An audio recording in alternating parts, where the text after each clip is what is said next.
দর্শক আসসালামু আলাইকুম। কেমন আছেন সবাই? আশা করি আলহামদুলিল্লাহ সবাই খুব ভালো আছেন। বরাবরের মতো আজকে একটি ভিডিও নিয়ে হাজির হলাম। তো দর্শক শ্রোতা, আজকে যে ঘটনাটি আপনাদের সঙ্গে শেয়ার করতে আছি, ঘটনাটি আসলে খুবই কষ্টদায়ক এবং বেদনাদায়ক। তো দর্শক, ভিডিওটি করার মূল উদ্দেশ্য কারণ হয়েছে সবাইকে সচেতন করার জন্য। তো দর্শক শ্রোতা, ঘটনাটি ঘটেছে 30শে জুন টাঙ্গাইল জেলার ঘাটাইল এইচএস পাইলট উচ্চ বিদ্যালয় কেন্দ্রে এই ঘটনাটি ঘটেছে। ঘটনাটি হলো, একজন পরীক্ষার্থী সে পরীক্ষা শেষ হওয়ার 10 মিনিট আগে পরীক্ষার হলে এসেছেন। বিষয়টা শুনে আসলে কেমন লাগছে আপনাদের কাছে? তো ঘটনাটি কিন্তু এভাবেই ঘটেছে। তো একটি ভিডিও সামাজিক যোগাযোগ মাধ্যমে ভাইরাল হয়েছে। সেই হল কেন্দ্রের যে একজন প্রিন্সিপাল ছিল, সে একটি ভিডিও ধারণ করে সেটি সোশ্যাল মিডিয়াতে আপলোড করেছে। তো বিষয়টি যখন সে ভিডিওটি করে তখন ভিডিওটি সোশ্যাল মিডিয়াকে ব্যাপক সাড়া ফেলেছে। তো পরীক্ষার্থীর নাম হচ্ছে রাসেল। তো রাসেল কি করেছে, 30 তারিখ তার পরীক্ষা ছিল, সে রুটিন নামিয়েছে অনলাইন থেকে রুটিন নামাবার পরে সে সেখানে দেখতে পেয়েছে তার পরীক্ষা হচ্ছে 2টার সময়। তো সে সেই 2টার মোতাবেক সে প্রিপারেশন নিয়ে 1:40-এ তার পরীক্ষার হল কেন্দ্রে প্রবেশ করেছে এবং সেখানে এসে দেখেছে যে পরীক্ষার বাকি আর মাত্র 10 থেকে 15 মিনিট আছে।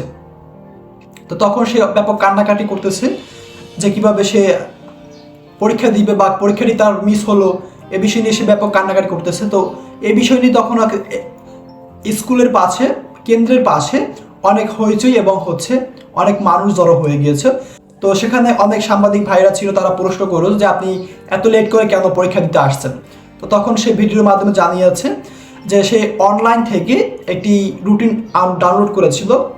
সেখানে উল্লেখ করা ছিল 30শে জুন বিকাল 2টার সময় পরীক্ষা।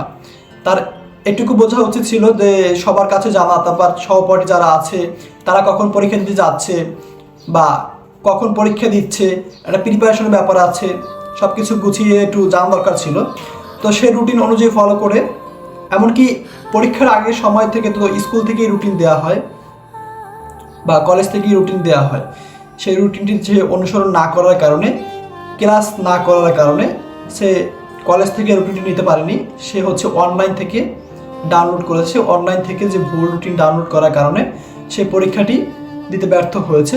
তো এই বিষয় নিয়ে সে রাসেল খুবই কান্নাকাটি করেছিল। তখন স্কুল কর্তৃপক্ষ তাকে কলেজ কর্তৃপক্ষ জানিয়েছিল যে যেটি পরীক্ষাটি যেহেতু মিসম্যাচ হয়ে গিয়েছে, তুমি আগামী পরীক্ষার জন্য প্রিপারেশন নাও এবং এই যে পরীক্ষাটি তুমি দিতে ব্যর্থ হয়েছো, এই বিষয় নিয়ে তারা বোর্ডের সঙ্গে আলাপ আলোচনা করে কি করা যায় বা কিভাবে সমাধান করা যায় এই বিষয় নিয়ে তারা কথা বলবে।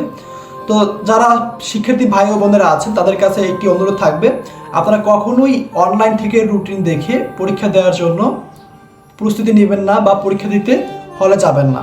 অবশ্যই আপনার যে কলেজ রয়েছে, স্কুল রয়েছে, সেই কর্তৃপক্ষ যেখানে যারা রুটিন দিচ্ছে বা পরীক্ষার জন্য সময়সূচি যে নির্ধারণ করেছে, সেগুলো তাদের সাথে কথা বলে ডিসকাস করে তারপর পরীক্ষা হল দিয়ে যাবেন। যেমন এই পরীক্ষাটি মিস করার কারণে হয়তো বা তার হতে পারে সে 2 ইয়ার গ্যাপ হতে পারে, 1 ইয়ার গ্যাপ হতে পারে। তো আসলে 1 বছর অপেক্ষা করাটা কতটা, অপেক্ষার ফল যে কতটা কষ্টসাধ্য বা কতটা কষ্ট ব্যাপার, যারা অপেক্ষা করছে বা অপেক্ষা করার প্রয়োজন পড়ছে তারাই বোঝে, ঠিক আছে? তো এই ছিল আমাদের আজকের ভিডিও। আবারও দেখা হবে নতুন কোনো ভিডিওতে। পরবর্তী ভিডিওর আমন্ত্রণ জানিয়ে আজকের মতো বিদায় নিচ্ছি। ধন্যবাদ সবাইকে।